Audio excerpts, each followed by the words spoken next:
In this video, I'm gonna share with you the 5 biggest mistakes that swimmers make doing backstroke. Let's get right into it. Now, the first mistake is poor head position. I can't tell you how many swimmers I see swimming with their head completely out of the water. You're looking at your toes. I don't know what you're looking at, but when you swim backstroke, it's so critical to have a neutral body line, meaning the water line is intersecting your middle of your head. Your eyes are looking at the ceiling or at the sky, at the clouds. If there's a bird, if there's a plane, make sure you can see it. If you're looking towards your feet, what's gonna happen is your hips are going to sink. It is so important to have a neutral head position because it's actually going to improve your body position. Remember, the water is 800 times more resistive than air. So you wanna try and minimize the amount of resistance that you have moving through the water. So it's so important to keep your head back and really focus on getting a neutral body position, irrespective of the rotation, which we'll talk about. Now, a great drill to work on this skill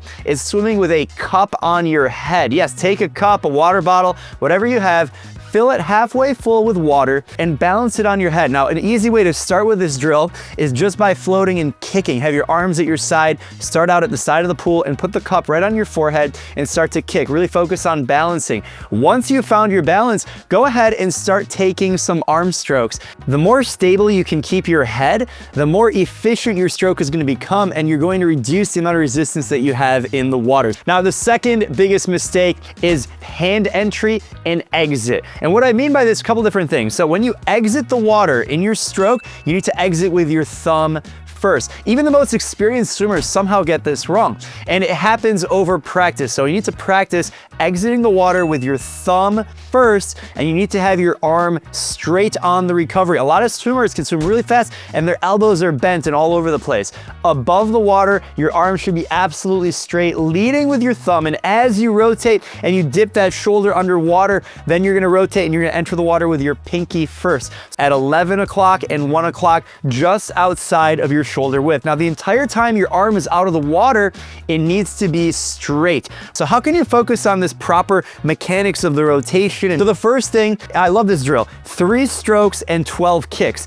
So what you're gonna do is you take 3 backstroke strokes, and then you're gonna pause on your side with your shoulder out of the water and your other arm up as straight as you can, and you're gonna take 12 strokes, then you're gonna continue that same rotation. 3 strokes, 12 kicks. And as you do this drill, it's so important to think about not only rotating and driving with your hips, but also what we talked about with your hands, entering the water or exiting with your thumb, entering with your pinky. Now, a more advanced drill is to do single arm backstroke. This is where one arm is glued to your side and you're gonna take full strokes with just one arm. It's gonna be so important to drive with your legs and your core, but also to exit the water with your thumb and enter the water with your pinky.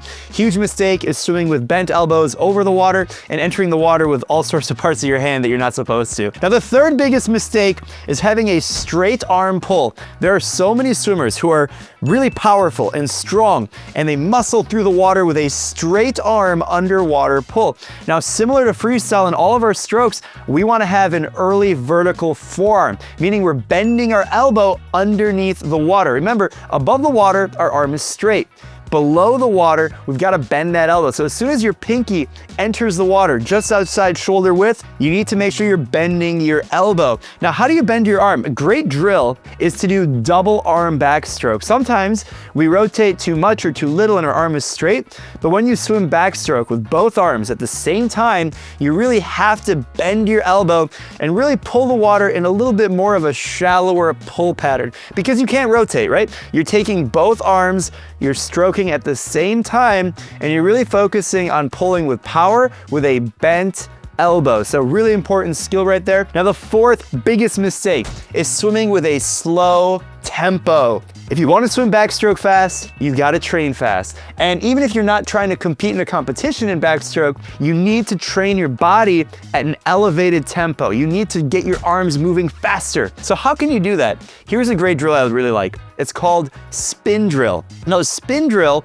is where you position your body at a near 90 degrees in the water, and you're actually gonna spin your arms as fast as possible. It's very explosive, fast twitch, and you're only gonna do that for maybe 5 seconds. Maybe you go by stroke count. You take 10 strokes as fast as you can, and the goal is not to pull as much water as possible, it's to spin your arms as much as possible. And what you're gonna do is you're gonna activate all these different muscles, and you're gonna be firing. And as you do that, you're gonna train your mind and your body what it feels like to have that fast tempo. So when you flatten out your body position and you return to putting your eyes looking at the ceiling and looking at the sky, it's gonna be a lot easier to move your arms faster. When you do the spin drill, you're not looking at the ceiling, you're looking at your feet. It's as if you're sitting in a chair, because if you wanna get that tempo up, you're gonna have to swim fast. All right, now the fifth and final backstroke mistake is not working your walls. Remember, the water is 800 times more resistant than air.